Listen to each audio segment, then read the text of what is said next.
All right, baby, we got a new timeline, a new continuity, and a new Optimus Prime. He's got a new voice, he's got a new cadence, and he's got a bit of a new personality, as well as a new physical design. And I actually am kind of happy with all of the above. Now, obviously, the elephant in the room when it comes to this new Optimus Prime is that Chris Hemsworth is the voice of Optimus, not Peter Cullen. And when fans first heard about this, including myself, we were a bit concerned that it just wasn't going to feel like Optimus Prime, it wasn't going to feel like Transformers, and it was just going to be this cheesy kids movie, and the whole 9 yards with the marketing and stuff like that I got into in one of my previous videos. This movie just didn't perform the way it should, and people are not leaving the house to go see it. It's in the theaters right now, and Beetlejuice is kind of the topic of discussion. Everyone's just going to the theaters to see Beetlejuice, and they're not even considering this masterpiece of a movie. It's really only being watched by the hardcore fans, and you guys can go check out one of my last videos on that topic. However, we are not here to talk about box office numbers today. We are here to talk about my boy Optimus Prime. So let's kick things off with our boy Chris Hemsworth. Did he do a good job? Does it sound like Optimus Prime? And, how do I feel about the voice acting of Optimus in this movie? I actually really thoroughly enjoyed it. And when I first sat down to watch the movie, the first 5 minutes, let's see what Chris Hemsworth can bring to the table here. And, that first opening scene, I was like, when he was sneaking into the archives and then we hear him talk to D16 and Darkwing for the first time, he's kind of murmuring to himself about the matrix of leadership as well.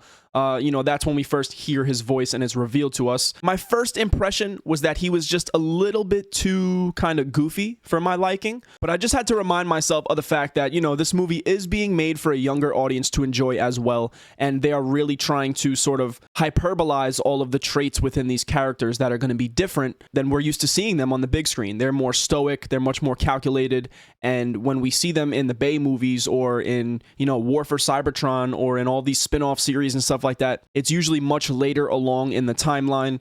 Prime and Megatron have been fighting for millions of years and blah, blah, blah. And they are kind of, very stoic war heroes at that point. But this is not those characters yet. We haven't seen them become that yet. And they kind of become that by the end of this film. And the journey there, I think, works very well. And we sort of see Optimus mature in a very gradual sense throughout the movie. It doesn't feel rushed. It doesn't feel forced. It doesn't feel like they just flip a switch, a little bit like it does with Megatron. I think, when D16 makes that initial transition and sort of gives Orion that nasty look for the first time and sort of tells him to back off a little bit, I think that was a bit abrupt.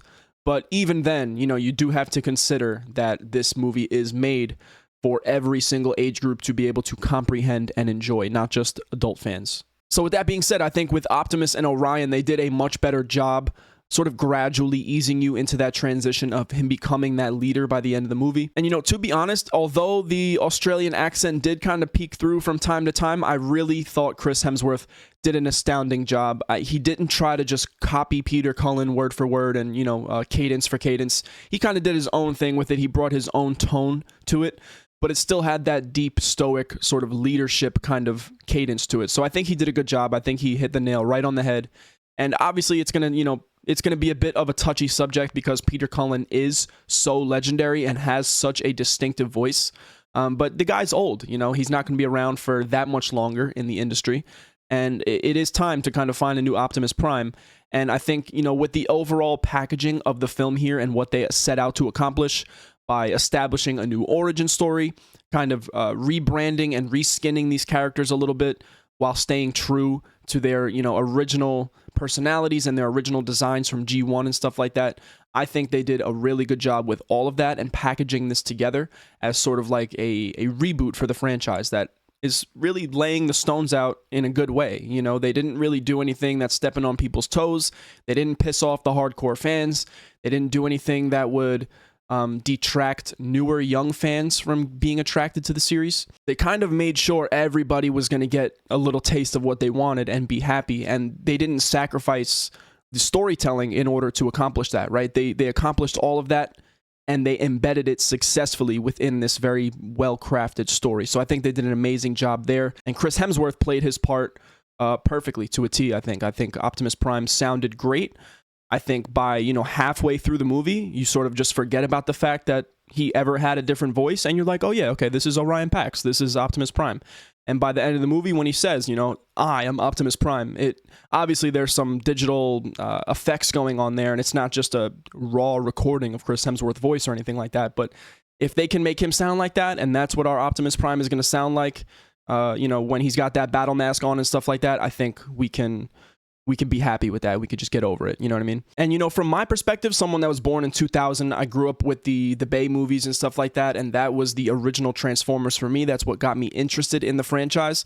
Although I kind of grew to appreciate the animated stuff and the G1 style designs a bit more, I still grew up with that original, 2007 Transformers movie. That is Transformers to me. And from my perspective, I never got to see Orion Pax. I never got to see young Optimus Prime, kind of like a ambitious, troublemaking kind of Optimus Prime. And I think it was really interesting to see him at such a young age in this movie. It showed me a perspective of my favorite character that I never got to see before and made me appreciate him in a whole new way. You know what I mean? We sort of hear in Transformers Prime when Ratchet goes into the backstory about how Optimus used to be Orion Pax and he was an archivist and he was a bit of a troublemaker. And, he was a bit like Jack in the show, the younger boy character that's in that show.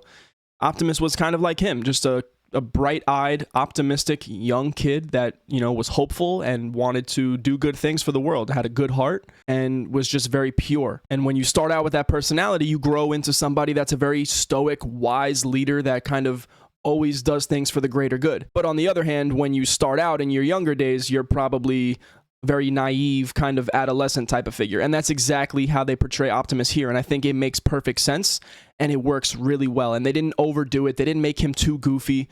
And like I said, the transition from him to sort of a bright-eyed adolescent into this stoic leader by the end of the movie is gradual and it doesn't feel forced and it makes a lot of sense. Now, in terms of his physical design, I think they really nailed it here. I mean, it feels like G1 in the sense where it's boxy and it's sort of sleek and simplistic, but obviously they're adding more details and it's a much higher quality CGI render than they would ever be capable of putting out in the 90s or 2000s. We all know what 3D graphics used to look like back then, guys. I'm sure if they could make something that looked like this in 2005, they would have, but they couldn't. So we got things like Transformers Prime type of graphics and stuff like that, which actually came later into like the early 2010s. But you get my point. Transformers Prime was a lovely series. The character designs I actually think are really unique and beautiful in that show. It's just that obviously the quality of the 3D renders and stuff like that are not that detailed.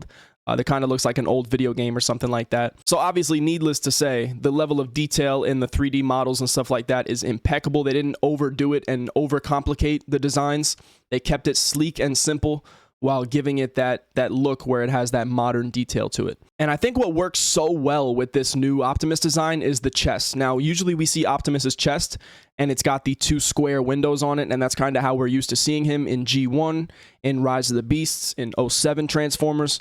Basically, all his different designs, sort of something that they keep consistent is usually putting the window panes right on his chest, and that's kind of how we know Optimus Prime to look for the most part. There's been exceptions like War for Cybertron and stuff like that, but we usually see him with those two window panes on the chest. Now, in this case, obviously, after he gets his transformation cog, we have a similar vibe going on where it's sort of like one little rectangular slit that horizontally like kind of runs across his chest, and in there is where you see the matrix of leadership glowing from. And I'll tell you what, man, it's a very simple design. Like, there's nothing really too complicated about it or groundbreaking about it, but it just works. The proportions are perfect. The proportions are perfect. The chest is just exactly as wide as it should be. The shoulders are exactly as broad as they should be. And especially in images like this figure here, when you look from the back and from the front, like, you can really see how that chest has that very wide stature to it, but they don't make the waist too slim like they do in Transformers Prime, where it looks a little unrealistic. The proportions are just perfect, where it looks realistic. It looks like this design could actually exist in the real world somewhere. It manages to give him that stoic stance of a leader. You can tell he's one of the bigger Autobots and stuff like that, but it's still sleek and modern and refined looking. I'm struggling to find more words here to kind of put into words how I feel about this new Optimus, but I'm very, very, very happy with the physical design. I think he looks great. His face, it takes a little bit of time to get used to seeing Optimus with such an animated, expressive face for most of the movie. But then again, as soon as we see him throw that battle mask on, he gets his matrix of leadership, he becomes Optimus Prime at the end of the movie, and you say to yourself, oh yeah, okay, this is Optimus Prime. Yeah, this is. He was just Orion Pax for about an hour and 20 minutes, but this is Optimus Prime. And I love how they sort of set the tone here with Optimus Prime's physical design. They set the tone for how everybody else was going to look in the rest of the movie. You know, they drew heavy inspiration from G1, from the original designs, because they're Transformers fans themselves, the people who made and wrote this movie, and they know that we, as the Transformers fans, we really wanted to see that. You know, we want to see G1 inspired designs on the big screen. And it doesn't mean that every Transformers project that comes out has to be just copy paste the G1 designs. We don't need that. Do what these guys did with Transformers 1. You guys got the assignment and you nailed it. You took inspiration from G1 and you used it as like the sort of the big picture on the whiteboard, right? But then you got to work yourselves and you actually crafted unique designs that sort of still fit the same silhouette as the G1 designs, but were just a bit more modernized, a bit more futuristic, Cybertronian looking. And I think it really, really, really works stupendously. I'm so excited to possibly see a sequel of this movie and see our boy Optimus as Optimus Prime actually going to work for the full movie, for the full duration of the movie. And I want to see him possibly get his jetpack. I want to see him use his trailer and see what other things that they can incorporate from his classic designs, because we didn't see much of it yet. We only just saw the beginning. You know, we just saw him actually transform into Optimus Prime. He spent the majority of the movie as Orion Pax. Even after he gets the transformation cog originally, he's still Orion Pax. It's not until the very end of the movie when he gets the Matrix of Leadership that his form kind of enhances itself one more time, and he finally takes the full, complete form of Optimus Prime. So yeah, in the next movie, I'm going to be so excited to see how he, you know, gets his jetpack and how he kind of upgrades his arsenal. And obviously, they've been giving a lot of respect and sort of nods to the original G1 Transformers in this movie. They're giving us all the fan service we want, and please keep doing that. But don't forget about the Bayformers, guys, okay? Don't forget about the Bayverse. There's tons of people my age that grew up with those movies, and for them, you know, they're not hardcore Transformers fans. They're not nerds about the franchise like me. They're not going to go back and read the comics and watch all the animated series and stuff like that. They just really enjoyed, you know, the original explosions and all the goodness of the Bayverse, right? That's Transformers. There is a huge group of people where it's like they're just kind of casual fans, and that's all they think of when they think of Transformers. If we want to bring those more casual Transformers fans to the seats and actually get them to watch this movie and be excited about this continuity moving forward, we got to give them some fan service too. What I think would be really cool is maybe do a little Jetfire moment. I think if we get Jetfire in the next movie, and we have a similar thing going on to Revenge of the Fallen where Jetfire ends up sort of making a sacrifice, maybe we can see him starting out as one of the new Decepticons in the sequel, right? He's like kind of the new secondary baddie next to Megatron or something. And then we can have Starscream as like an alternate guy kind of doing his own thing like he usually does. Then maybe by the end of the movie, Jetfire makes a sacrifice. He turns to the Autobots, like he does in, you know, the original continuities. And if he sort of ends up becoming Optimus Prime's like jetpack suit like he does in Revenge of the Fallen, I think that'd be a really cool nod to that movie. It would be a really cool nod to the Michael Bay fans who'd be like, oh yeah, I remember when Jetfire, you know, the big black Blackbird S-72 thing clamped itself on Optimus Prime's back and they fought freaking Megatron. That was badass, you know? And now they remember that and they're like, oh, okay, this is still Transformers. You know, so I think that'd be a cool way to do it. Maybe it doesn't work. I don't know if we're going to see Jetfire or not. But like I said, just don't forget about the Bayformers fans too, guys, okay? Because they are real Transformers fans. It's just that a lot of them they're more casual. You know, they're not going to go to the theaters for an animated movie because they just see it as something that's for kids. So make sure that we get the point across that this is not for kids, that this is Optimus Prime, and it's a really good Optimus Prime.